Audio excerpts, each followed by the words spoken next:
train your English voice to use question tags. We use question tags to show someone that we are interested in or surprised by what they just said to us. For example, I am Welsh. Really? Are you? Or John is traveling to Northern Ireland. Wow! Is he? We also use question tags at the end of our sentences when we want to confirm something. Here is the structure. A positive sentence with a negative question tag. A negative sentence with a positive question tag.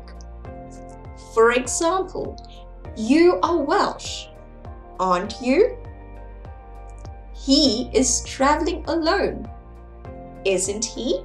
Some more examples. You are from England, aren't you? Or this isn't your book, is it?